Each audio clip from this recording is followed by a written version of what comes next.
Good morning. Hello, folks. Good morning, afternoon, and evening. Welcome, everyone, to this Twitch stream, our monthly February Twitch stream called Chocolatey Explained. This is a new series that we're starting here at Chocolatey Software. So we'll be streaming on the first Thursday of every month, just to give you a little bit of a deep dive into an individual feature of Chocolatey. And specifically today, what we're going to be looking at is the Chocolatey Quick Deployment Environment.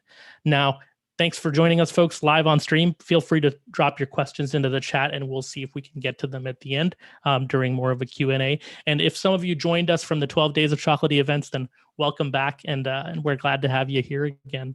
I'm joined today by my colleague and my compadre from Chocolatey Software, Stephen Valdinger. Stevie, do you want to say hello?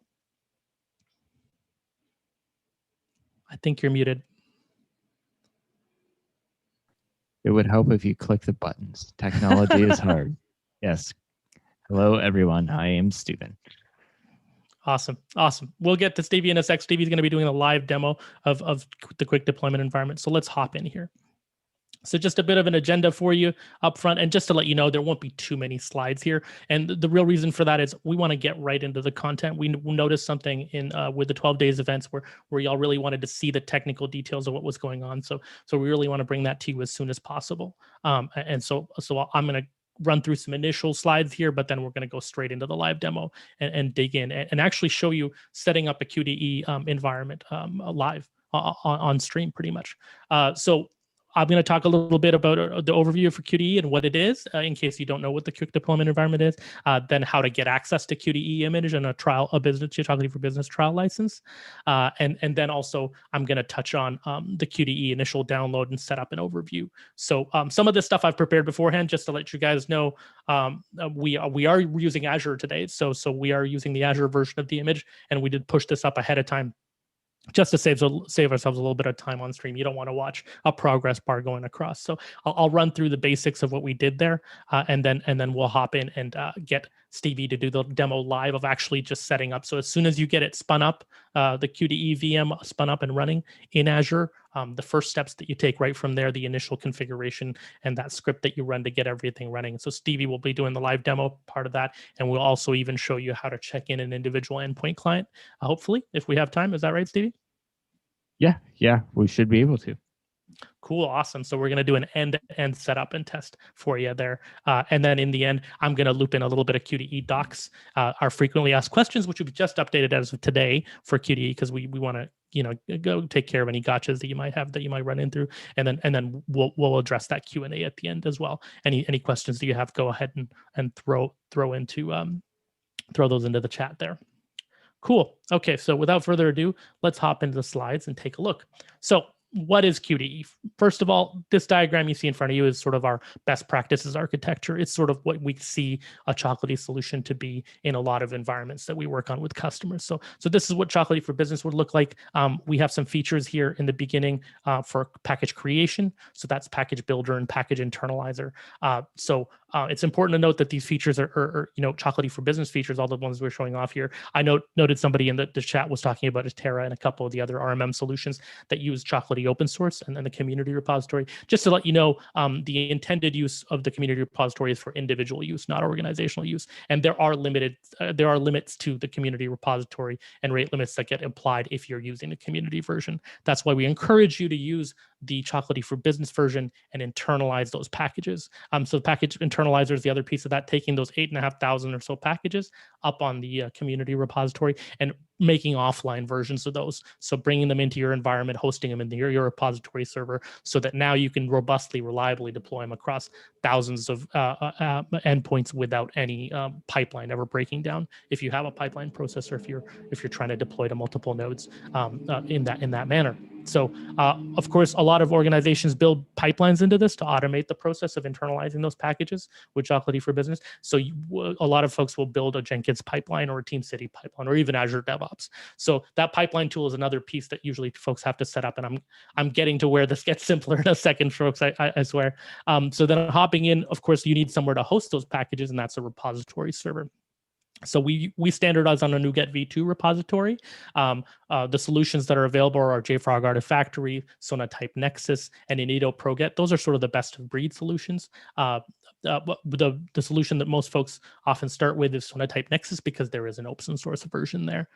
And then, of course, you have your configuration management or deployment tool of choice that you can plug in here to the solution. So whichever configuration manager you're using, Puppet, Chef, Ansible, SaltStack, we have a Chocolatey provider built into that, modules that will let you declaratively state your config and have the domain-specific language of the tool take care of the actual deployment piece. Of course, from the scripting perspective, if you're using SCCM, Intune, or any other RMM tool, of course, you can also take advantage of the scripting approach there too as well.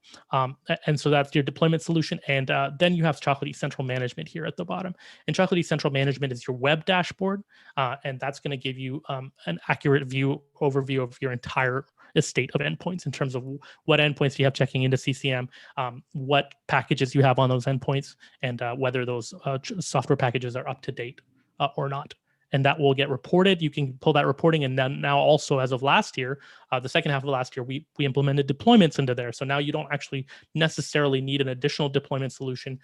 Central Management can take care of your deployment tasks as well as handle specific remote or offline deployment methods as well for you in creative manner. So this is sort of your general overview, sort of the big picture of how you could implement Chocolatey in an organization in a distributed node fashion. Generally, when you have over 1,000 nodes and you're more, you want a more scalable approach, that's a good place to start. But what if you have Chocolatey for Business, or you're exploring Chocolatey for Business, and you want to get your hands dirty or your feet wet, so to speak, and you kind of want to play around with the feature set. You want to spin up a proof of concept or a demo in your environment before you commit to the big idea of Chocolatey for Business as a use case in your organization. So for that very reason, we built the Quick Deployment Environment.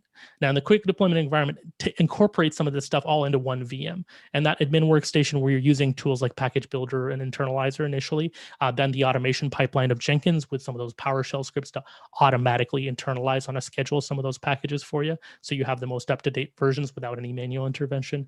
A repository server, of course, like Sonatype Nexus, open source, which is what's incorporated in QDE, so that you can store your NuGet v2 packages in that repository, and of course central management. So all of that comes rolled up in one VM image, which you can roll into certain hypervisors of choice, like VMware, ESX or vCenter, Hyper-V, and also Azure as well is what we've recently added as hypervisors that we support. So we can pass on the image and you get that. So that simplifies some of this process. So the next question obviously becomes, okay, that's cool. That sounds cool. How do I get my hands on this, right? So let's walk you through the process a little bit. And a lot of this is basically like questions that have come up over time. And so we feel like we want to frame this conversation a little better just so you know what to expect in this process, right?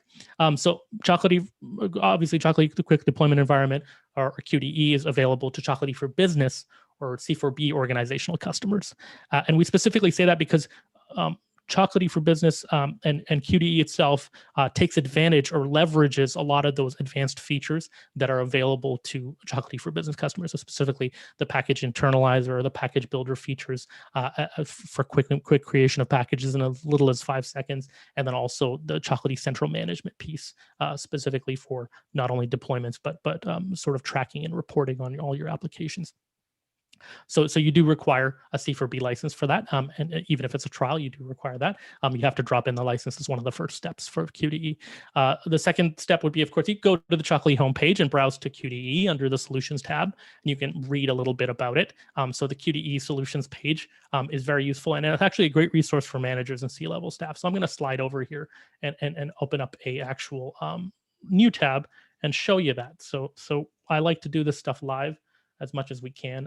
So here's the actual Chocolatey for Business homepage. One of the great features, so our lovely web Wonder Woman Steph has recently implemented the all favorite geek feature of dark mode. So now you can use a little slider at the top to turn on dark mode, which I love. So that's pretty cool. But on the Solutions tab here, you can drop down to QDE, the Quick Deployment Environment, and I'm going to click on that. So this is going to be a good solution brief, right? And this is a great place to start with QDE because we find that a lot of management level or C-level staff want a high-level overview of seeing how Chocolatey for Business and the Quick Deployment Environment is actually going to deliver value, right, and add value to the organization and reduce their load on resources. So this is a really good walkthrough, a high-level overview of that. So we encourage you to even send this solution brief to some of the decision makers if you want to kind of give them that high-level overview.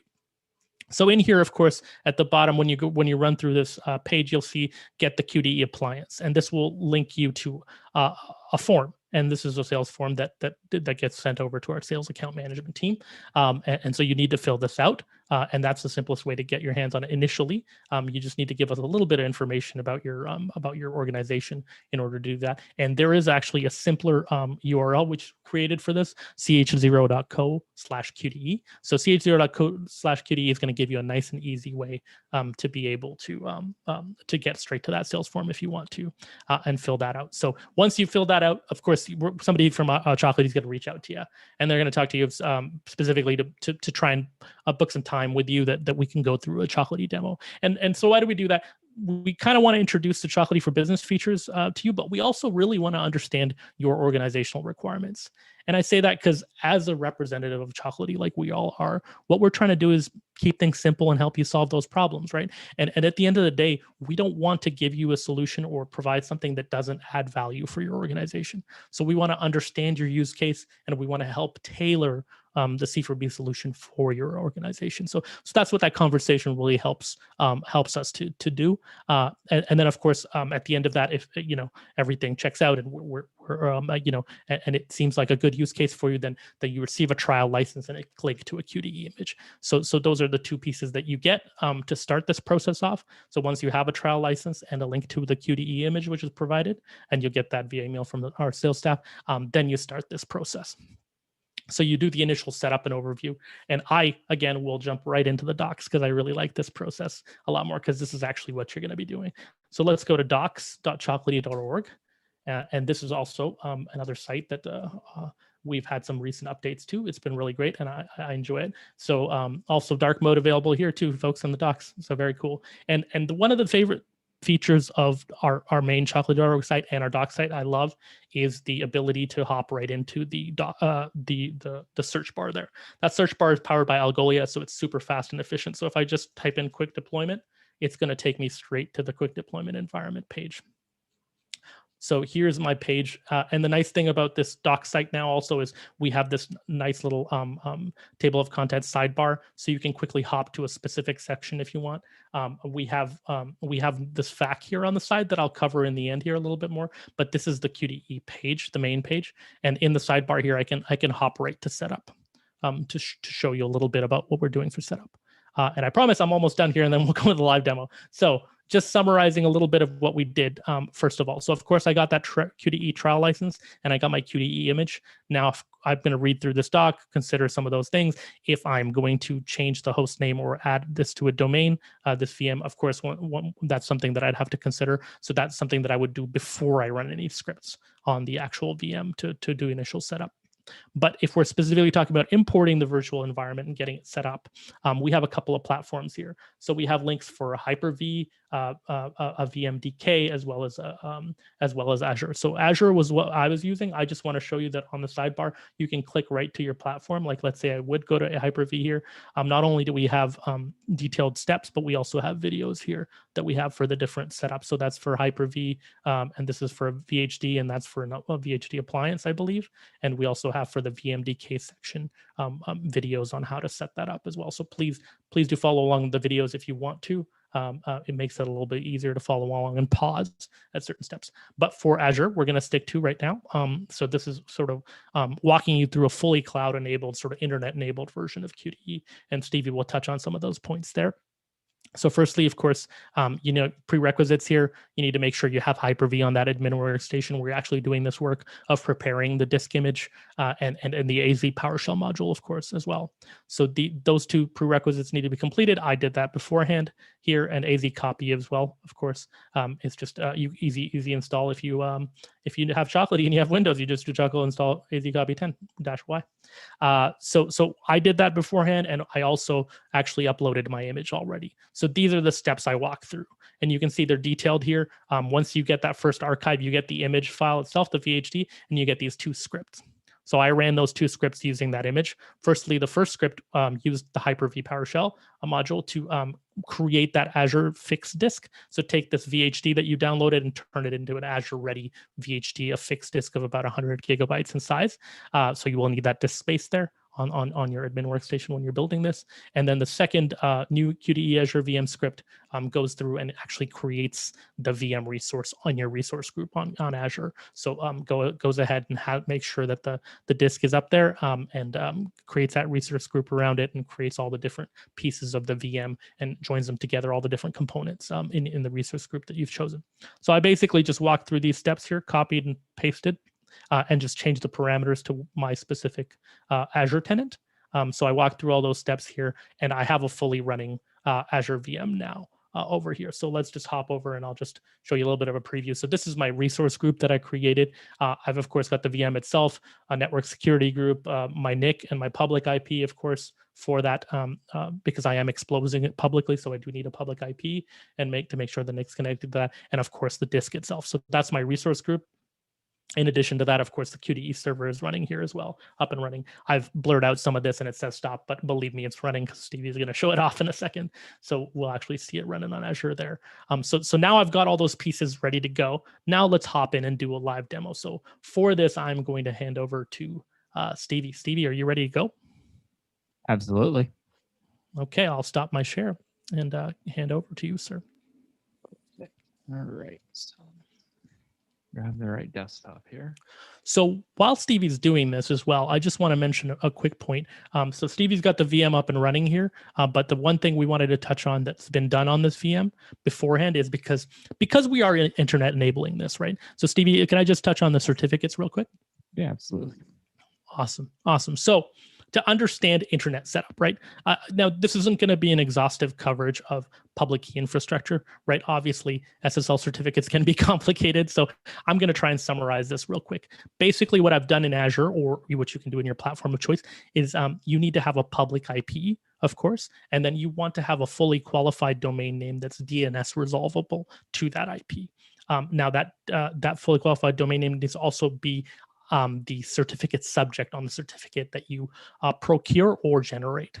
In our case, what we did was we just actually installed a Chocolatey package. So the Let's Encrypt Win Simple package is what I use. So that's Let's Encrypt -Win -Simple. That's the Chocolatey package that I use to generate a certificate for this. If you own that domain name and you have that fully qualified domain name in and the DNS reservation, and you've already have a public IP and external IP for that, then you can use something like that package to actually generate your SSL certificate dynamically. The thing you have to keep in mind with that one package specifically is, and all other packages when you're generating SSL certificate, is the private key needs to be exportable for that SSL certificate. And that is needed because the Nexus piece of this, so the Nexus repository, the NuGet repository, is going to require that private key to be exportable into its environment. So the Java key store that Nexus uses, imports that private key in. So that's an important distinction to make, because by default that's turned off in a lot of certificate generation.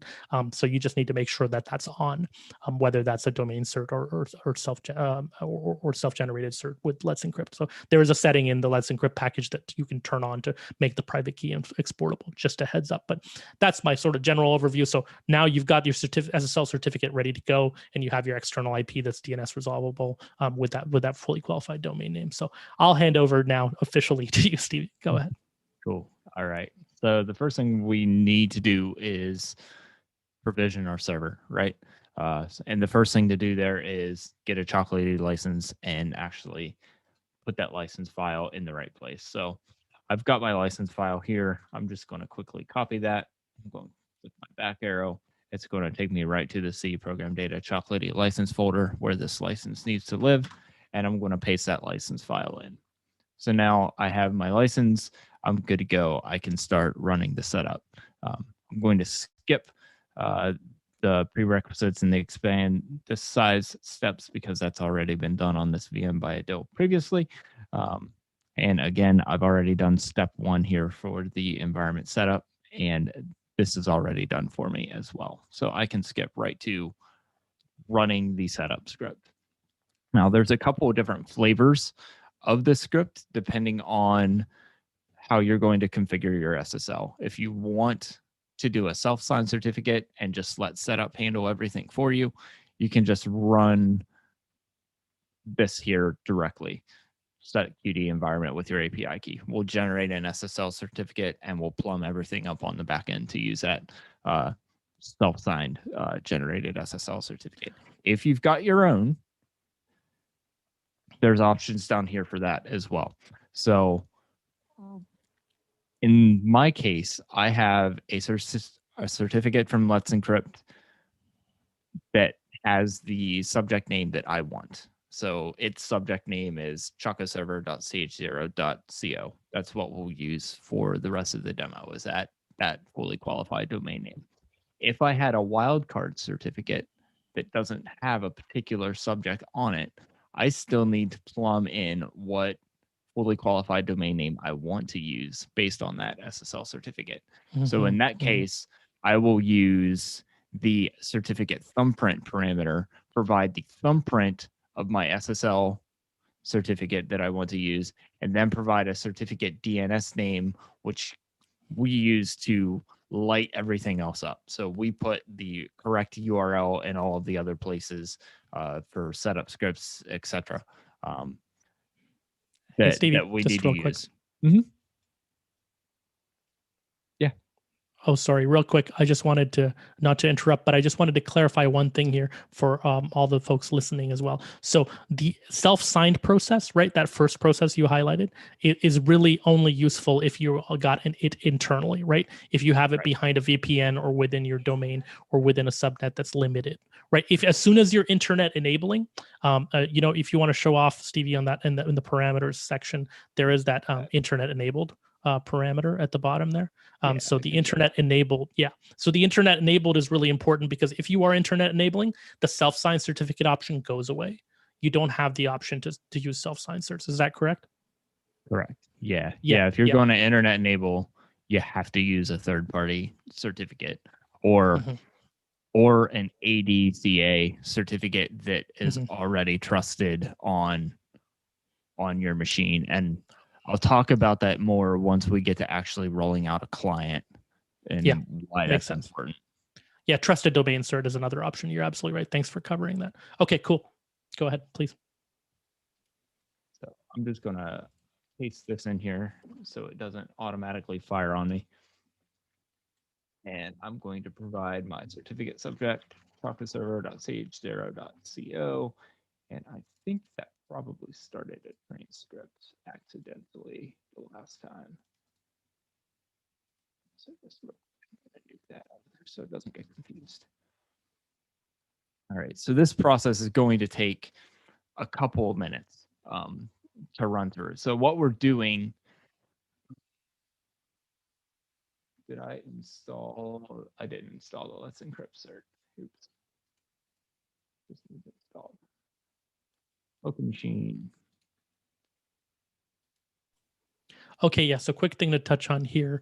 Of course, if you are using a Let's Encrypted cert or another cert, you just, as the document says, the README says, you need to make sure that that README is in a specific location. So the cert should be in there already. I think in the if we go to certlm.msc, we'll just take a look at that. It should be there already.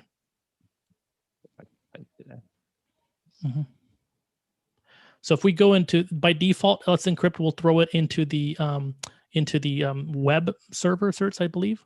Is that where it put it? Scroll down. Yeah. So the web hosting cert, I think, is where it puts it by default. So there's our cert. So it's going to put it there by default, Let's Encrypt. So the places you need to, and this is specified in the README, the places you need to put that is specifically in the trusted people or the personal, right? Correct, Stevie? Yeah. Okay. There we go. That's better. Awesome. All right. So at this point, what this script has done has taken the placeholders out of the create license package script, the enable CCM script, and the client installation script. So by default, QDE ships with those scripts on the box, but they have placeholders in them because we don't know if you're going to change the host name of the server or not. So we wait to fix up those scripts with the proper host name once you've completed those steps. So we've done that. We've rewritten those, and now we've adjusted all of the Jenkins jobs as well to have the correct host name based on what you've provided for the host name of the server in your environment once you get your hands on it. And then we start the process of configuring SSL for our Nexus server. So what we do there is we take the certificate out of the personal store that I put it in, and we use the key tool binary to generate the needed key store file for Nexus. So important point of note, that is all happening automatically with the set QDE environment script. So this is the stuff this is the fun stuff that you don't have to do yourself now anymore. And this is why we made this process automated. So Stevie's just describing it. Yep. And you can see that Nexus is running now. It just takes a little longer sometimes than others. It can take 30 seconds, it could take 60 seconds, it could take 45 seconds for this process to complete. So we just bake in a 90-second sleep basically to give Nexus time to start up once it has its SSL configuration. So the setup process is a little bit delayed on purpose, because we don't want things to fall over later. Because once SSL has been enabled on Nexus, we then use that Nexus repository for the remainder of the setup. So you can see after we've created the SSL certificate for Nexus, we're able to push the license package that we've generated already up to that Chocolatey internal repository inside of Nexus. And then our clients will then consume that license package when we provision them to fully license them and set them up with Chocolatey.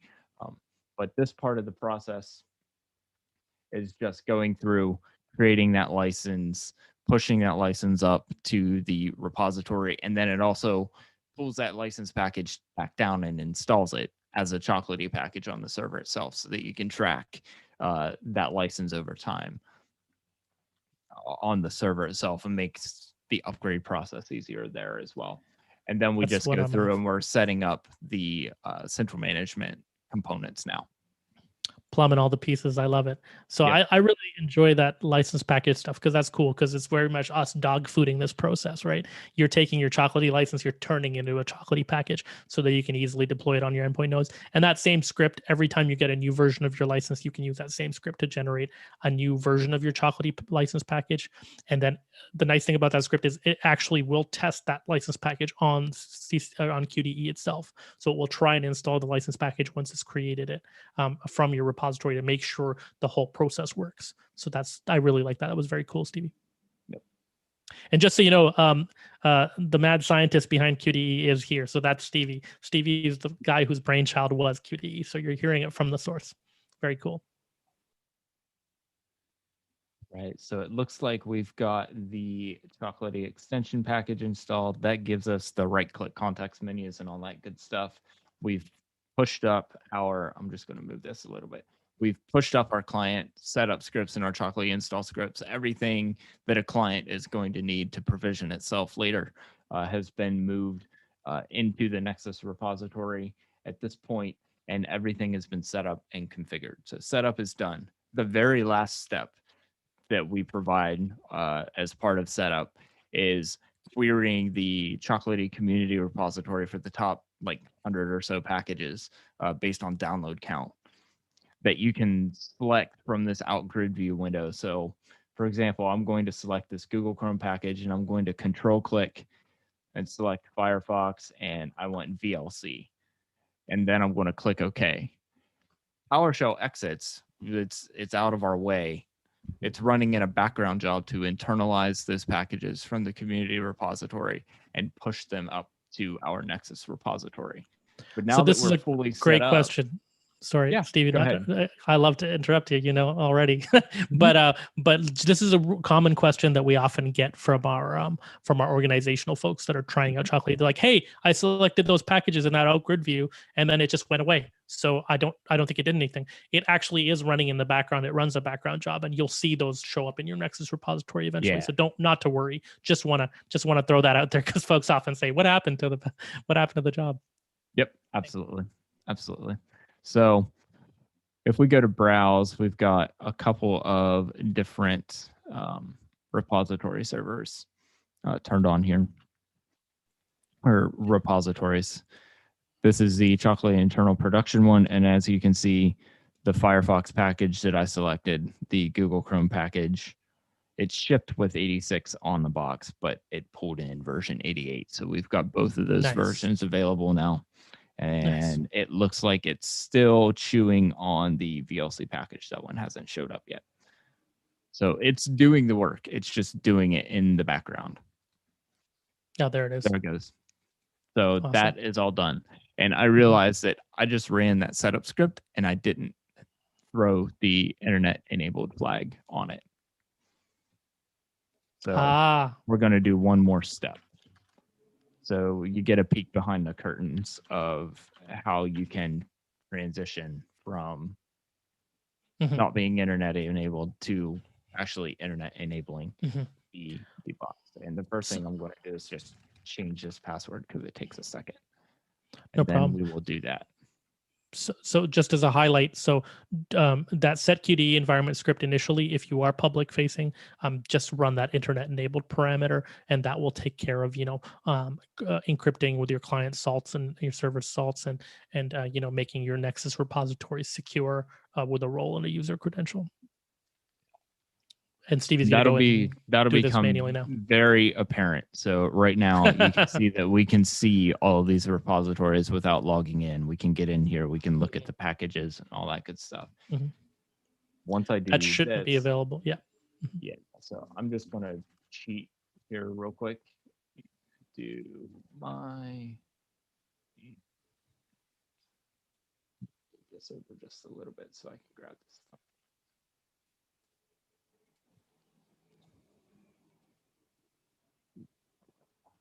Save this. That.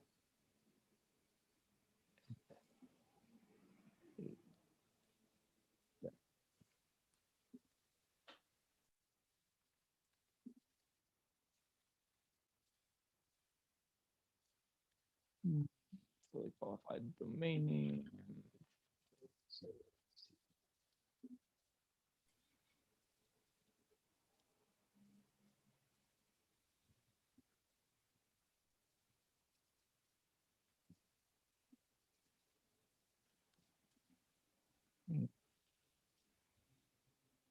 Do I need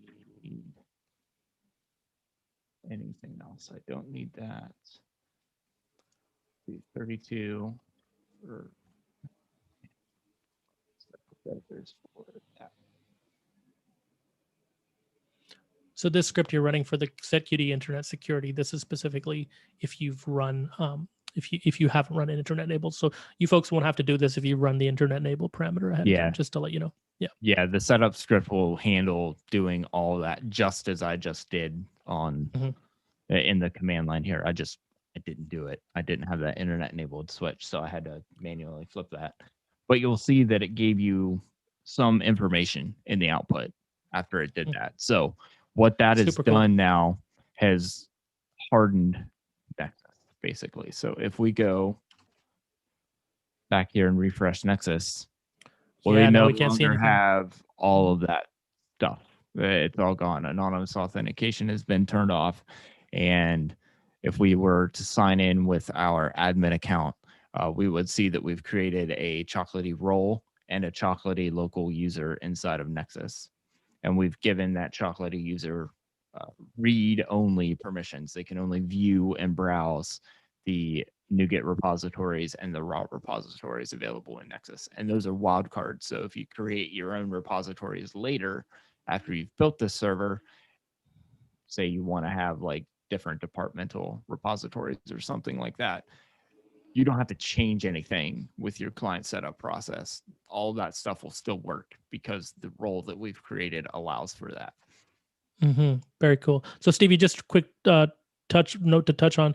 Do you want to show folks if they want to, if they are an admin on this on QDE, of course, themselves, and they're setting this up as they are, if they wanted to log into Nexus, where would they find that admin password? Yeah, absolutely. So if you go back and we look at the documentation on the readme.html that's available on the desktop, scroll all the way to the top of it. So we get this preview and we say review and configure host services.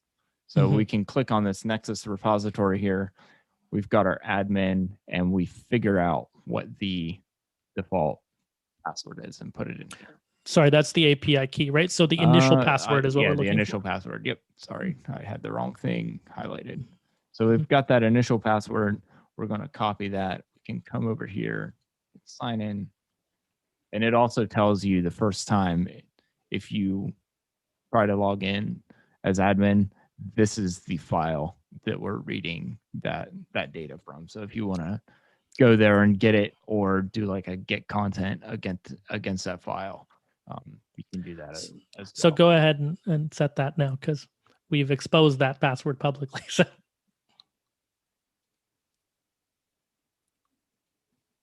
we'll go here, next, new password. I'm just going to put something in here. We'll say next, and you'll notice because I've turned anonymous authentication off already, it doesn't prompt me to leave it on or turn it off. And now I have the ability to go in here and browse. Awesome. And if I click this gear, you can see that I've got that Choco web role, and I've got that Choco user is now created as well. So that's Good it. stuff. The server is built. We are ready to rock and roll. The next thing that we should probably do is get a client talking to the server, right? So gotta go back here to my documentation. I'll click on this install and configure Chocolatey on clients. That'll take me down here to step 5. And as this documentation tends to evolve a little bit faster than the other documentation in a README, it's just a link out to our client setup documentation on our website. So if we were to look at this, so this is an important distinction, right? So this is by default. Yeah. Yeah. This is a default client install. You're not internet exposing it. Nexus is anonymously authenticating. You don't have to do anything special in those cases where you've got a client that is completely inside your network or air gapped, and it doesn't go out to the internet for anything. It doesn't traverse firewalls, etc. etc. An internal scenario like self-signed certs and stuff like that. Yeah, exactly. So self-signed certificates is a 2-step process in that first you have to trust that self-signed certificate on the client. And that's what this first line of code does. Basically, we will stand up an IIS site on port 80 and host a script that will collect the self-signed certificate from the server and import it to the trusted people store on the client. This is why in an internet enabled scenario, we require you to have a third-party certificate. If you have a wide open port 80 website running with a script on it that allows you to download your SSL certificate, you're basically unlocking the Tiffany's and telling people, hey, it's all free, come get it. That's exactly a bad idea. So just to clarify that these steps that we just detailed, that's for a self-signed or an internal scenario. Correct. Since we are doing an internet-enabled scenario, we have that note right at the bottom of this page that says, hey, for internet-enabled scenarios, click on that link there. Yeah. And in the case of using a third-party certificate like a GoDaddy cert or a DigiCert SSL certificate for your server, that's from a trusted root publisher. So even in an internal environment, you're not going out over the internet or anything like that. Even in those scenarios, you can skip this step, the import Choco server certificate step. If you've paid for a certificate or are using Let's Encrypt, it's trusted. Your clients will trust it because the certificate chain is trusted by Windows by default. It's just going to work to run the second script. But we're focusing on we're not going to get too far into the weeds of PKI, but just know that if you're using a third-party cert, you just have to run that one line of code. So Stevie did click on the link in the notes where it talks about internet enabled specifically. So here's where we'll cover that a little bit. I'll touch on this in the FAQ as well at the end, the frequently asked questions. Go ahead, Stevie. I'm going to scroll down and I'm going to grab the script that we need to run. And I'm going to go over to a client machine. And I'm actually going to fire up the ISE for this because there's a little bit of information that I need to provide. I'll do a new script, and I'm going to hope that it did. Good. And I'm also going to grab the information that I need here. So, So as per that link at the bottom in the notes of that client setup section, it takes you to a script that you can copy and paste right off of our docs for the internet enabled stuff specifically. So Stevie's copied and pasted that in, and he's just changing those settings based on what was run initially. So based on that initial internet enabled run, you'll get these actual parameters like your client salt, your server salt, and your FQD. And so you just need to fill out those pieces of the puzzle, which you'll get from the transcript of when you run the initial script, and then you just fill in these individual spots, and then this becomes your client setup script. So that's what you're doing now, right, Steve? You're just filling in from what was originally put out in our prompt there. Yep, exactly. And just so you're aware, this does save to the transcript. So yeah, put this stuff in like 1Password or KeePass or something. Document it somewhere. If you accidentally close this PowerShell window before you have a chance to look at this stuff, it is in your transcript.log. It's in the transcript.log file. Yeah, so you can go there to retrieve that information later. If you've, like me in past lives, got too excited and closed that window before you grab the info. Really good point. Thanks for that. Yeah. So at this point, I've updated the information that's required for this. So I'm just going to go ahead and do this in the ISE and click run. And so barring any problems, it's going to go out and do it. So this is running that client setup script with just your parameters defined at the top based on what you got there. And this should have QDE or the CCM server itself checking into itself. Yeah. Awesome. Yeah, so basically what the client setup does is first it installs Chocolatey. Now I already had Chocolatey installed on this particular client, so you can see from the output that it's not going to do anything. In that case, it's not going to install Chocolatey again. It detects that it's already got it, it skips it. And then we just go on and do the process of setting up the sources to talk to our QDE's Nexus instance. It makes sure that the agent is currently on the client. It makes sure that background service mode is enabled that allows non-admins to install software. It makes sure that Chocolatey GUI is on the box so that the non-admin users and even the admin users have a really friendly interface for working with applications and Chocolatey packages and dealing with the software themselves if they want to. It then also configures the client to check in and report its information into central management, and it configures it to receive deployments from central management as well. So really, it's a little bit of PowerShell and you're done. And you can take this PowerShell and run this either directly on the box. You can use PowerShell remoting to do it. You can configure this script in a group policy and use a logon script to roll this out to your clients. If you've got Puppet, Chef, Ansible, anything like that that can run PowerShell. Any RMM tool. You can do that in there. If you've got PDQ deploy, you can do this and push Chocolatey out with PDQ deploy. Anything that can run PowerShell can execute this script and you're good to go. SCCM Intune, all the RMM solutions out there too. Exactly. Yep. Exactly. Or batch files. Like if you can do like a batch file that calls PowerShell that runs this thing, you're good to go there too. So you've got plenty of options. So at this point, this script is done. This has been provisioned with Chocolatey. So if we go back to our central management console, I'm just going to make this full screen. Go to Should I make it a little bigger? Zoom in a bit. Yeah, I can. Thank you. Zoom stuff wasn't working for me. Awesome. There we go. So now you can see that we've got our client machine is checking in. So this was on a separate client. Yeah, this is local on my machine. Yeah. Awesome. So we have an external client now checking in. Yeah. As well. This is a VM running on my machine, checking into the central management server that's running in Azure on a completely different network over the internet.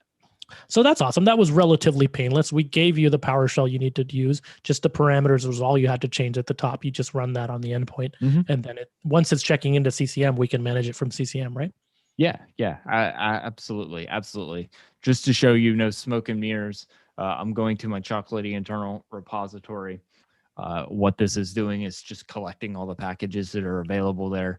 You can see that I was able to contact my Nexus repository using my authenticated source and get all the packages that are available to install off of that source. And I see that Google Chrome is outdated. Now, I could come in here and say, so just one sec uninstall, here, reinstall. Stevie. Yeah. Let's slow down for folks a little bit here, and Okay. just be intentional about this part. So let's talk about this. So Chocolatey GUI, right, is another feature that we have available. So Chocolatey GUI and self-service mode got installed as a part of that client setup script, right? And this gives users that don't even have admin rights. Let's say you're a standard user on the computer. This will also give you the ability to install and update packages without requiring admin rights. Is that correct? Yep. Awesome. Exactly Awesome. right. Oh, so Exactly. you're now actually signing out of the admin user. Oh, cool. You're gonna show it off. Nice. Okay. Yeah. So Good. I've got. Let's see if this. So I've got Bob. Bob's a lowly sales guy. No admin rights. But he needs something. He needs a new application, and IT's busy. They can't get to him today, but he needs it today instead of tomorrow, right? With Chocolatey for Business and the Chocolatey GUI and self-service mode, Bob has the ability to get Firefox himself. So we'll launch Chocolatey GUI as Bob, and we'll load up our Chocolatey internal source. Screen's flashing here. Obviously, it's going out over the internet. Depending on your internet speed, that might take a second or two longer than it would if it was all local. Where did my Firefox package go? Demo gods are cursed. I know why. Yeah, why? I don't fix it. We're just going to pretend that VLC is the package that we're going to install. I know it's wrong, but for the sake of time in the demo, we'll just say that he needs VLC. So I'm going to click on install for this VLC package, and in a second we should see. I think it creates a desktop icon. I don't remember with the VLC. It does. VLC package. Okay, cool. I'm super impatient, so I'm going to look.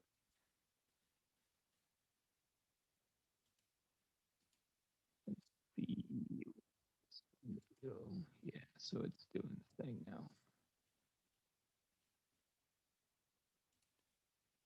You can also see the console output if you'd like to. So it's actually installing. That's pretty cool. Yeah, so this is using the Chocolatey agent specifically in the background, right? You can see start of agent in the log. So that means that the agent service is the one that's actually executing the installer at this point. It's not Bob's user account doing the work. So here's a question. With Chocolatey GUI and Chocolatey agent doing the background mode for us, Stevie, users will sometimes ask, hey, it creates its own service account in the background, Chocolatey agent, and that's the local admin level account on that endpoint. Let's say I'm in an AD environment. I don't want I want to use a managed service account, or I want to use my own AD defined service account for Chocolatey agent. Can I do that? Yeah, absolutely. Yeah. So the agent has the ability to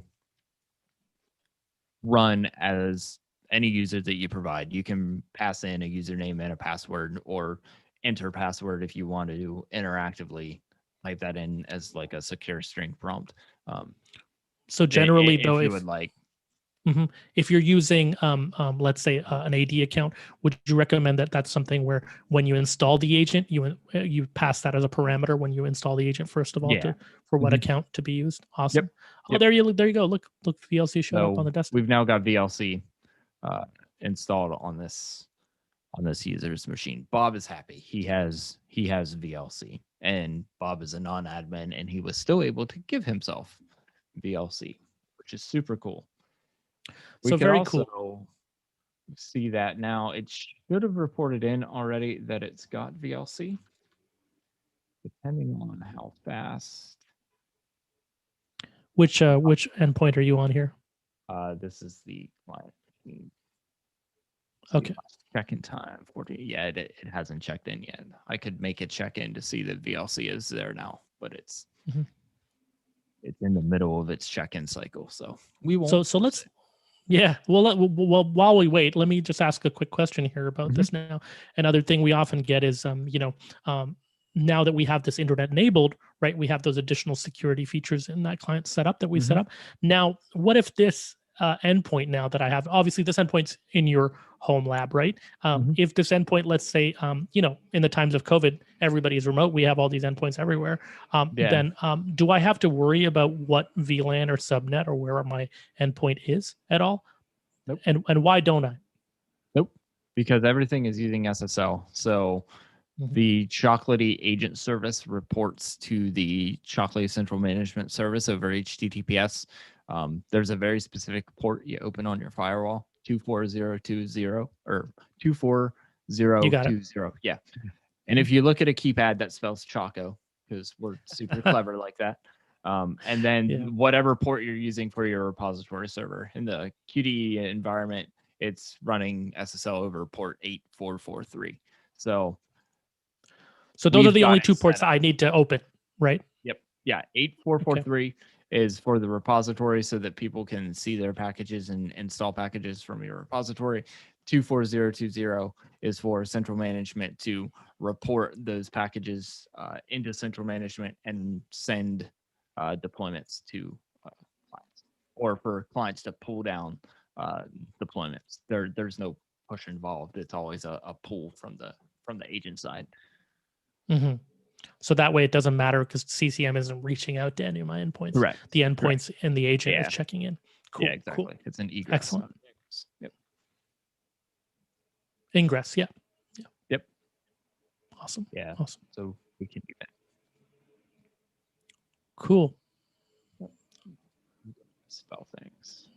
Oh, so you're going to actually do deployments from CCM. You're going to show them off. Awesome. Yeah, I'm going to try. Why not?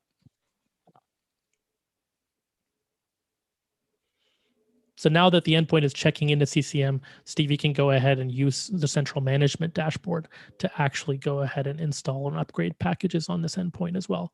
I'm just using deployments. Of course, he needs to, as he already did, put that endpoint in a group. And he did create a group called client and put the endpoint in there. So then he can target that group with a deployment. Yep. You can also schedule these now in the latest release of CCM. So if you had a maintenance window, you could set a start and stop time for when the deployment could happen. Or you could just say, I want it to start at 4 p.m. and just run until you're done. So if you want it open-ended, you don't set it to a maintenance window. If you want it to start and stop, so deployments can only happen within the maintenance window. But very cool. So both options are available, so you can limit it to a window. Very cool. Yeah, absolutely. And you can have more than one step in a deployment. I can do another step, and you can mix and match advanced PowerShell steps with basic steps. So if you need to install some stuff, run some PowerShell, install some more stuff, run some PowerShell. Maybe you need to run some PowerShell against a different set of machines. For example, you can do that. It's like an orchestration step, right? If you had to stop a service on one, like a web service on one VM, and then bring in another VM for the upgrade. Yeah, because each step can target individual groups. You can have more than group steps. So I'm just going to move this already, and because I didn't schedule it, I have to manually send it all the way down. And we have an active deployment.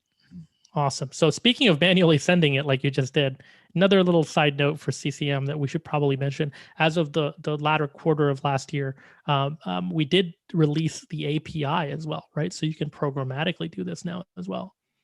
Yeah, there's a full Swagger doc. Oh, that's awesome. Yeah. So all that information is available to you. And also on top of that, if you don't want to dig through Swagger and build the calls yourself, we do also have a PowerShell module, right?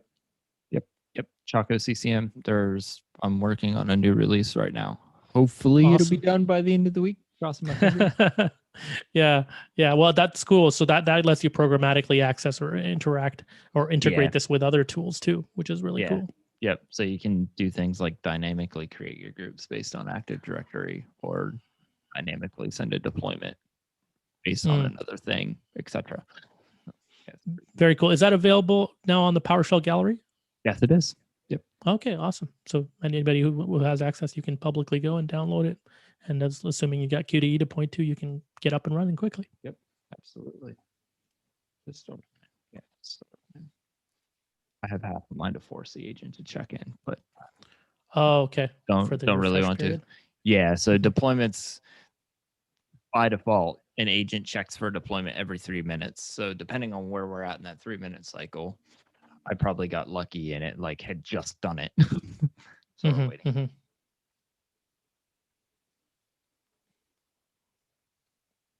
So yeah, but that's in a nutshell, guys. That's QDE. That's how quickly you can get up and running. Very cool. With this solution. Awesome. Well, maybe just give it a little bit more time to see if it checks in. Oh, there you go. Goes. Yeah, it just kicked over. So now it's active. Cool. So now it's actually running the Firefox installed on the endpoint. Yep. We'll just wait to see when it finishes. It shouldn't take too long, right? No, it shouldn't take too long at all. Awesome.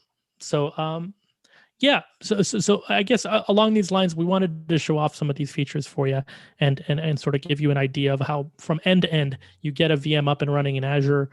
You do that set QDE environment, pass the internet enabled flag, you got your cell certificates ready to go beforehand, and then you have a working QDE deployment that you can have endpoints checking into CCM for right off the bat. So Stevie showed you the whole end to end there, and he's even showing off now the actual installation piece. Oh, and there you go. The Firefox icon I can see just showed up on the desktop. So you know that this deployment has been remotely triggered from CCM, and CCM, as we know, isn't even living in the same VLAN or subnet or anything. It's actually in QDE on Azure.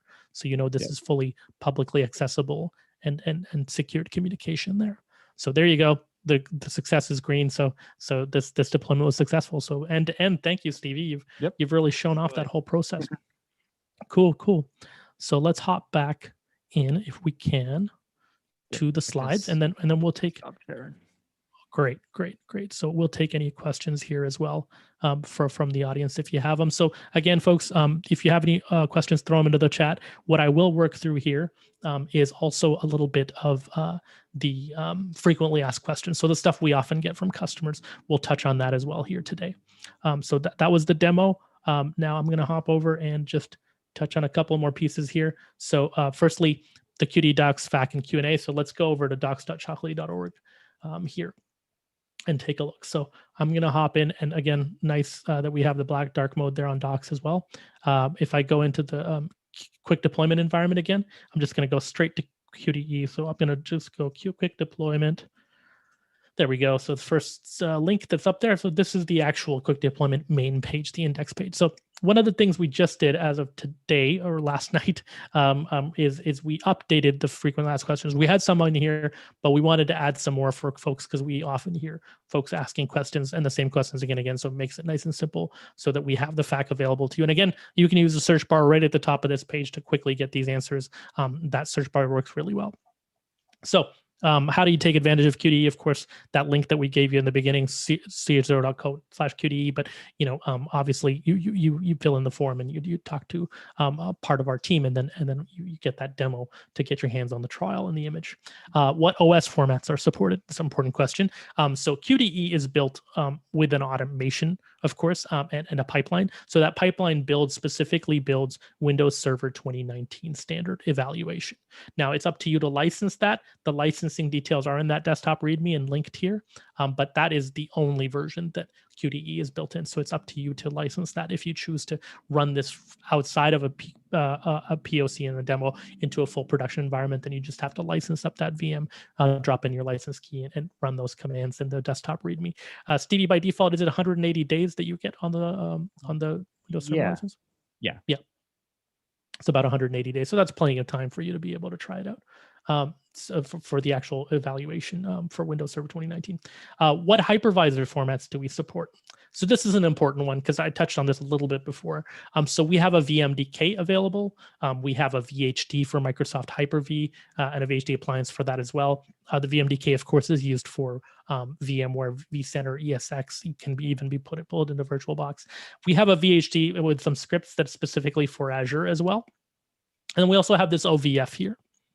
Important point of distinction now, these first four options are obviously platforms that we've tested, that we have a lab for, that we've built, and we've sort of fully support. For the OVF specifically, if you choose to use it, please by all means go ahead. And we have customers who've tried to use that for Nutanix, Proxmox, KVM, even Amazon AMIs. So we don't directly support those hypervisor formats, but though we don't, our team's able to help you get up and running with at the OS level. So if your team is able to build it in whatever hypervisor you'd like and get it up and running, once you're at the OS level, our team can help support you there. So when we have customers who've built it that way, but unfortunately we don't really have unlimited resources on all the labs and the different hypervisor formats. So those are the formats that we support. So if you want to get a supported sort of quick POC or demo, then I would recommend that you proceed in those formats. And so that's, we are working to have more format supported folks over time. So stay tuned, but those are currently, as of right now, what we support. Okay, obviously here's a big one. We talked about this already. All my endpoint workstations are now remote. Times of COVID. So does the QDE support remote deployments from yours? And very much yes, of course we do. This section talks a little bit about central management deployments and how it handles remote deployments specifically. Of course, the first thing you need to do is you must first get your endpoints checking into CCM. And this can be accomplished by that client setup script that we touched on. So over here specifically, if the QDE VM and all your endpoints are within the same internal network or VPN, you have that internal scenario, right? Then you use the QDE client setup page that Stevie showed off. There's a link to that there. If you are using it on the internet, of course, we have client setup script that's outlined in this adjusting scripts for client setup section. That's what Stevie pulled from today because he has an internet enabled version of QDE. And of course, you can pull it from that section and then you can refer to that script and just fill in those parameters right up top and run that script on your endpoints to get them checking in. Once they're checking in now, going forward, you can manage them remotely from CCM itself. And here's the big one. What if I need to expose QDE via the internet? What are the safeguards in place to help me in this process? So as Stevie showed in the beginning, that set QDE environment script, it's in step 3 of that desktop README file right on your desktop. And you have the option to pass that internet enabled parameter. So this will configure all that security on your Nexus and your CCM service to use those SSL certificates and the salts. And so a role and user credential gets created at the Nexus level as well, so that it secures Nexus, so that not anybody can anonymously even read or download any packages from your repository. So in order to utilize this extra layer of security, of course, we do talk about the requirement for an SSL certificate. And this SSL certificate has to be attached to a DNS resolvable, fully qualified domain name. And this is sort of the simplest approach that we take for this because you do need to have that SSL cert and FQDN. It gets a little more complicated in other scenarios, but that's what we support and that's what we recommend you do. So you want to do that beforehand. You want to get your SSL certs and your FQDN all set up before you start running any of the scripts on here to initially provision. So that's an important point to note. And there's articles here in our docs that we've linked to specifically for custom SSL certificates for the firewall ports you may need to open or that desktop README. So all that information is here for you folks. Important point to touch on here, reverse proxy or load balancer. Some folks will come in and say, hey, I have a reverse proxy load balancer. That's my standard in my organization. Can your QDE team or support team help me set up that reverse load balancer? So we have a section here that details some of the central management service setup that actually addresses this. So I have linked that article here in the doc. But in addition to that, the usage of a reverse proxy or a load balancer is considered more of a complex installation scenario, and therefore is not officially supported by us. So, but if you have a thorough understanding of X509 certs, SSL termination, and public key infrastructure, and you're able to get the SSL encrypted communication working, then by all means proceed in that manner. It's not to say that you can't do it, but however, if you do run into those complications, we ask that you move to like one of the supported topologies away from a reverse proxy or load balancer, so that our support folks can help you there. Because if it's the other scenario, then unfortunately that's going to be a non-standard installation, and that's not kind of moving away from what QDE is meant to be. It's meant to be simple. So we stick with what we can support there. A bunch of this stuff is just talking about how much time you can save. So general implementations can take a long time when you're building everything distributed. And if you're already a customer, of course, you can link on that forum. A quick point to touch on here, open source Chocolatey user can also get access to QDE. As I mentioned upfront, QDE requires the Chocolatey for Business license and those advanced features. So unfortunately, no. And then upgrading QDE, there's a couple of links here for specifically upgrading the individual packages. You can reach out to support for more upgrade instructions if you really do want to upgrade, but generally the principle is upgrade the components themselves. So Central Management or Nexus, we have docs and we have Chocolatey packages to help with the upgrade process. And if you have a larger environment, generally over 1,000 nodes is what we say, and that's a ballpark, then you might consider building a distributed environment instead of QDE. And this is an important note to make because sometimes folks will come in and they'll have a very large environment. And then in general, with larger environments, what you really want to do is you want to have distributed architecture, like a repository that you can scale up and scale out dynamically, and possibly IS backed with a full SQL server instead of just SQL Express. Can we brag about how fast we were able to configure? Please do. That's a great little Easter egg question there at the end. But yeah, definitely. Hopefully this helps you folks, and hopefully this was a good overview for a lot of that stuff. And we, again, folks, we're always trying to improve. We always are revising our docs and our frequently asked questions to make it easier for you to implement.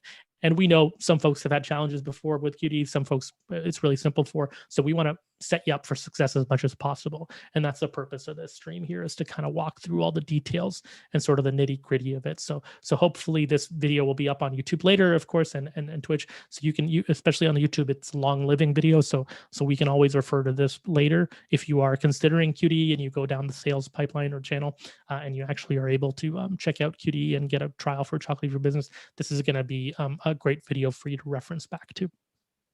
So I'm just going to hop over here and get to my slides back again. Okay, awesome.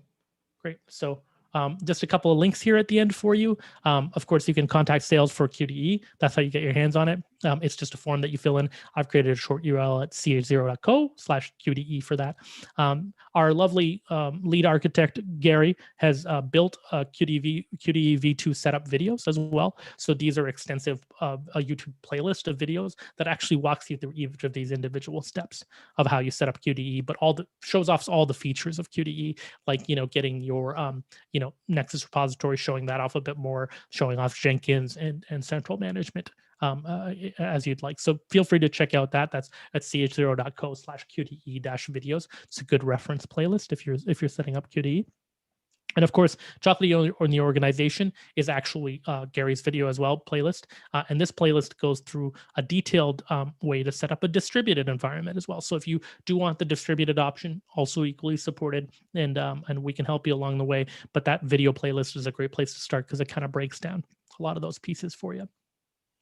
So yeah, with that, this was our session on QDE. Hopefully this was informative. I'm not seeing a bunch of questions in the chat, so I think maybe we'll just call it there. If you folks have any more questions, obviously always reach out to us from the Chocolatey page.